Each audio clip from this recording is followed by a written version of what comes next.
Hi again, Shotzi here, Andrew Shaw, now doing the fourth installment of this Albert Einstein portrait imagined being done by Rembrandt.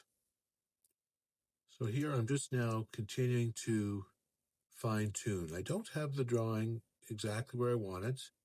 My style is to kind of work with the values, work with the shapes and the relationships without explicitly focused on likeness, with the hope that if I really pay good attention to where things go and where things are light and dark, following that path of light, the likeness will naturally emerge.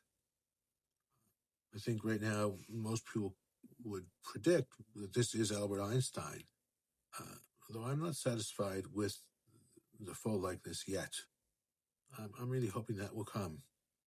And it's when I think less about it, my experience is that it's more likely to come. I just have to be patient and persist and stay true to the process. I moved away from his face, just kind of trying to bring his jacket, and other attire. He's got a shirt there and some kind of sweater. His hand is holding a pipe. I want to bring those up just to roughly the same level as the detail in the face. So giving a little attention to that.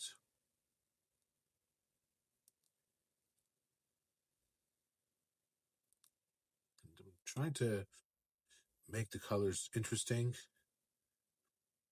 that they read authentic, that would be the kind of jacket he would be wearing, and that would be the kind of pipe he'd be holding, etc., etc.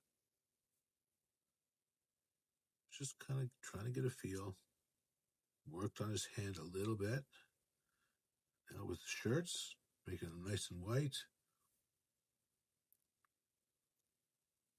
Then there's I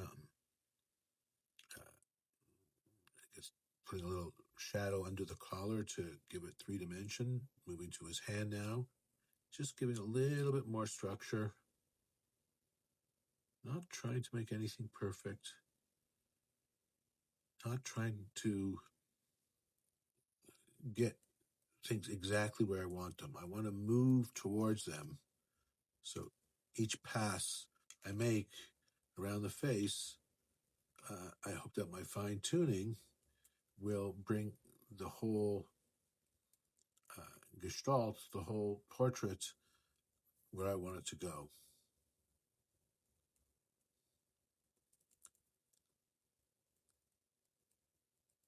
As you can see,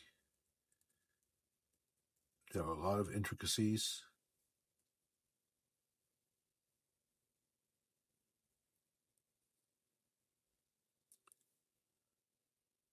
So you can tell the light is coming from the left side, or his right. That's why the left side of his face, or the right side of the painting, the face is darker, the nose shadow, even the mustache are all going to be darker on that side.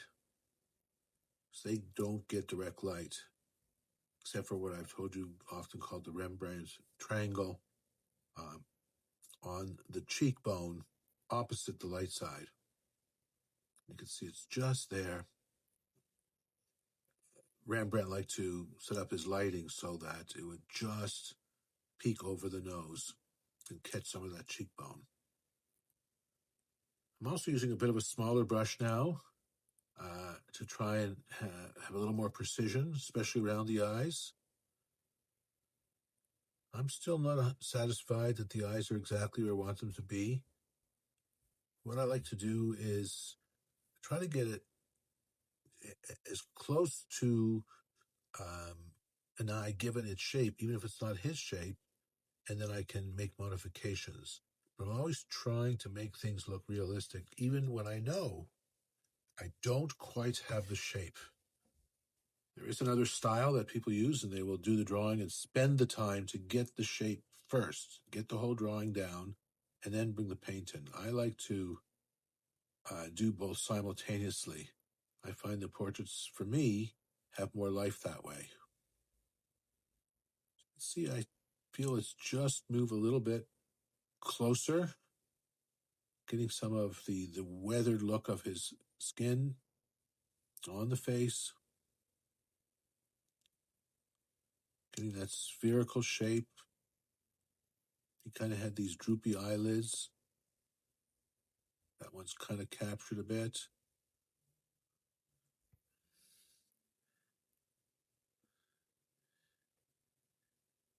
Of course, when painting an eye or any part of the body, what's around it is kind of like the supporting actor. It helps to define it. Anyhow, that is the end of this fourth installment. There will be more. Please stay tuned. Thank you so much. Bye-bye.